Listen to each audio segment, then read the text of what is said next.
Open the top compartment for the mask. Open the bottom compartment to access the cartridges.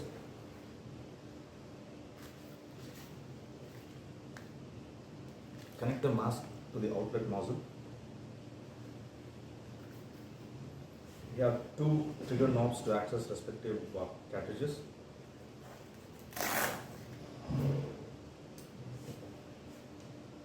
Connect to the cartridge. First 45 degrees, it gets locked.